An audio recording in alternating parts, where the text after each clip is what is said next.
बिस्मिल्लाहिर्रहमानिर्रहीम। अस्सलामुअलैकुम। हाँ जी व्यूवर्स, कैसे हैं आप सब? उम्मीद है आप सब ठीक होंगे, खैरियत से होंगे।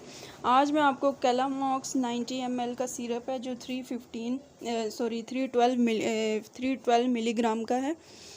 ये किस लिए यूज़ किया जाता है, कौन से इन्फेक्शन के लिए यूज़ किया जाता है, जानने के लिए वीडियो को एंड तक देखें। और जो हमारे चैनल पे न्यू हैं, हमारे चैनल को लाइक, शेयर और सब्सक्राइब कर दें और बेल के आइकन पे क्लिक करें ताकि हर नई आने वाली वीडियो का नोटिफिकेशन सबसे पहले आपको मिले। तो बात करते हैं सिरप की। कैलामॉक्स बेसिकली ऐसा बैक्टीरियल इन्फेक्शन जो इनसाइड द बॉडी होता है बच्चों को, स्पेशली छोटे बच्चों को जो 1 से 2 साल के बच्चे हैं या 2 से 6 साल तक के बच्चे हैं, उनको इन्फेक्शन हो जाता है। छाती का इन्फेक्शन हो जाता है, कान का हो जाता है, दांत का, नोज़ का इन्फेक्शन हो जाता है, लंग्स इन्फेक्शन हो जाता है, पेट का इन्फेक्शन हो जाता है। उसके लिए कैलामॉक्स का ये सिरप बहुत बेस्ट है।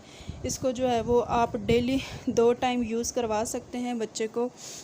और ख़ास तौर पे सर्दियों में छाती का इन्फेक्शन बच्चों में ज़्यादा पाया जाता है। इवन नमूनिया भी बच्चों को हो जाता है इन्फेक्शन की वजह से ही। वो बच्चे जो बाहर की चीज़ें ज़्यादा इस्तेमाल करते हैं या चटपटी चीज़ों का इस्तेमाल करते हैं, उसके अलावा पाउडर मिल्क यूज़ करते हैं, उन बच्चों में इस तरह के असरात पाए जाते हैं। तो बच्चे को 2 टाइम यूज़ करवाएं, इंशाल्लाह लाजमन फ़र्क पड़ेगा। एक बड़ा चाय का चम्मच